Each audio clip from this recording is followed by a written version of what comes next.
He's the charming medico who's ready for anything Summer Bay throws at him. But recently, Home and Away's Dr. Nate Cooper, played by Pryor, has seen his life pulled apart. So what's next for the man who just can't seem to catch a break? He's the small-town doctor with a daily fight on his hands. Right now, he's stable. He's with a paramedic. Since marrying school principal Sophie Taylor, Nate's life has been a whirlwind of drama. Just because we have a history doesn't mean we have a future. You got all that from a takeaway coffee? I'm new here. Engaging in a love triangle with Hannah has seen their relationship go from bad to worse, leading to Summer Bay's shocking bus crash. It was her fault, right? I never meant for this to happen. Nate has since faced the challenge of being torn between his wife and his community. And Pryor joins us now live in the studio. Great to see you. Good to see you too. Thanks for having me. Well, I'm just exhausted thinking about your life. So am I. Good doctor. Poor Nate, honestly.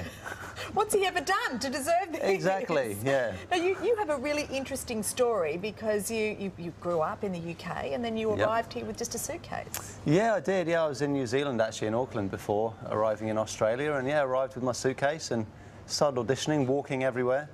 And, yeah, luckily got Home and Away pretty quickly. Did you watch Home and Away when you were in the UK? I did, yeah, mostly when I was a kid. You know, I grew up with it, you know, the likes of Alf and, you know, Leah and those guys. So watching them and then actually being on the show is a privilege and quite surreal sometimes. It's been such a huge week on the show. Sophie has now left Summer Bay. She has, yeah. Do you think some of the residents will be like, oh, that's a relief? Definitely. I think everyone's probably happy to see her go, for sure. Yeah. But, you know, it's been exciting having her in the Bay, that's for sure. So it's, you know, given me some great storylines to work with, but definitely I think the characters in the Bay are... But that's your wife, right? So does that mean now you're back with that love triangle with the other lady from the... Well, we'd have to wait and see on that one. But there's a potential new love interest coming up. We'll have to wait and see on that one. But I can't give too much away. Ooh, interesting.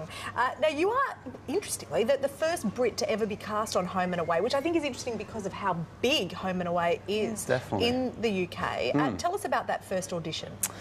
So you rocked up to Palm Beach walking. Yes, yeah. So I went to my audition and I actually didn't have any nerves. I wasn't really nervous at all. I felt like it was the right role at the right time. And I actually initially auditioned for Andy Barrett, his character, and thought that maybe it wasn't right. So they brought me back for Nate, and then I had another recall after that, and that was the one that, you know, sealed the deal. So, yeah.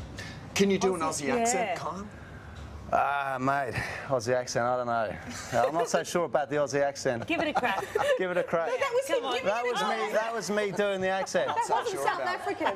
That's not South African. Anyway, you're not happy with the accent I rolled in with. Well, that's not too bad, is it? It's all right. Maybe it needs a little work. I don't know. We've got a couple of questions from some fans. This first one comes from Lindsay Doran. She wants to know, what would you be doing now if you weren't on Home and Away? I'd probably be pulling pints in a pub in London, to be honest. Actually, that was my plan, was to go back home, and you know, that was luckily obviously when I scored the role, so that didn't eventuate, but that's probably what I'd be doing. I reckon you could also be in an Oasis cover band. You look like a tribute band? You never know. Sure. Yeah. Hey, buddy, this one comes from Lisa Duffy. She asks, what is the best bit of medical knowledge you've picked up playing the character?